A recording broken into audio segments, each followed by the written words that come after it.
Une des questions qu'on me pose le plus souvent en tant qu'entrepreneuse et lanceuse, c'est: «Tamiris, comment je pourrais lancer quelque chose alors que j'ai aucune idée de ce que je pourrais lancer?» Et pour répondre à ça, je vais ramener une histoire, ça va aider à comprendre mieux. En fait, c'est une histoire d'un bûcheron qui enseignait d'autres personnes à devenir bûcheron aussi. Et il avait un de ses élèves qui était vraiment très fort. Il était le meilleur des élèves. Et en fait, il y a un moment que cet élève a commencé à se dire qu'il pensait qu'il était meilleur que le maître. Donc il a proposé à son maître de faire un défi pour voir qui était le meilleur. Et bon, le professeur, il a accepté, le maître a accepté ce défi et il devait couper une quantité de bois, et cetera. Le truc, c'est que, bah, l'élève, il s'est mis tout de suite, en fait. Il a été: «Vas-y, je vais gagner, ta ta ta». Il a coupé, coupé, coupé, coupé, coupé et tout le temps, il regardait, il voyait son maître, on dirait qu'il dormait, il s'est reposé, il prenait pas les choses au sérieux. Donc il disait: «Bon, voilà quoi, il joue pas le jeu et je suis vraiment le meilleur, je vais gagner, je suis presque arrivé et tout».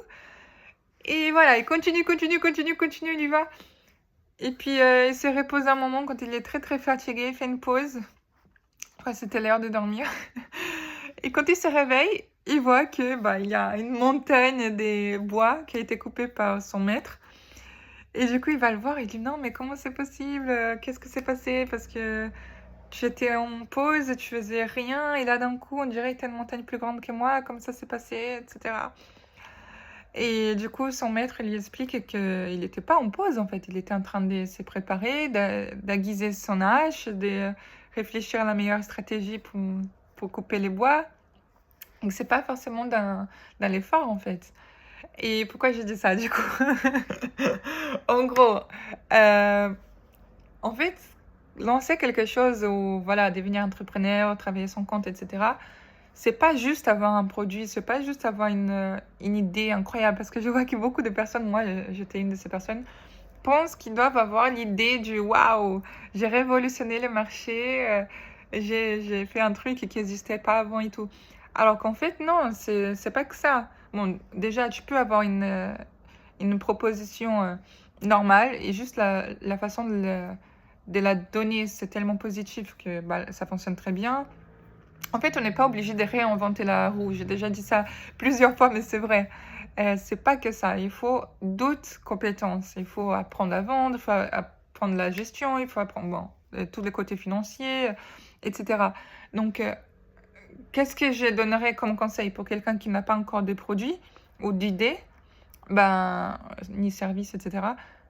C'est d'aiguiser son âge, en fait, d'apprendre à vendre, d'apprendre des stratégies, comment ça fonctionne, de vraiment se préparer. Parce qu'à partir d'un moment qu'on saura toutes les autres, choses qu'on doit savoir, apprendre des compétences pour être, voilà, compétitif et cetera et pas forcément compétitif dans le sens où on va faire des compétitions avec les autres, mais vraiment se positionner dans un marché où vraiment on nous prend au sérieux, on arrive à y vivre confortablement et cetera. Donc ne pas prendre, le manque des produits, des idées comme un frein, mais plutôt comme une possibilité, une opportunité d'apprendre les compétences nécessaires et comme ça, bah, automatiquement ton mental, il va s'ouvrir parce que tu verras des possibilités, tu vas avoir des idées entre-temps, tu comprendras comment ça fonctionne, les meilleures stratégies, les meilleures possibilités et cetera.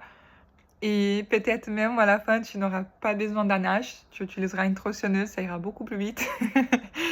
Donc bon, ça pour dire que moi-même, quand j'ai commencé, à apprendre, bah, j'avais pas forcément d'idée. Je croyais que j'allais faire ce que je faisais dans le passé et c'est pas du tout ce que je fais aujourd'hui, donc ça évolue.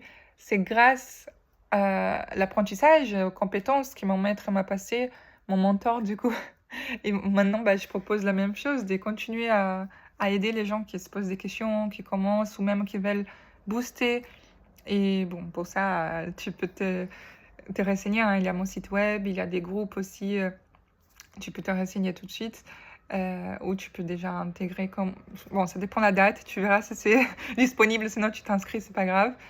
Mais voilà, il y a des possibilités, il y a toute une façon de te préparer de la meilleure façon possible. Donc c'est pas une excuse de t'arrêter, de croire que que voilà, il faut juste taper, taper, taper fort et d'avoir des résultats. Il y a des façons plus intelligentes d'arriver après au résultat. Donc bien structurer dans l'ordre et cetera, une bonne idée.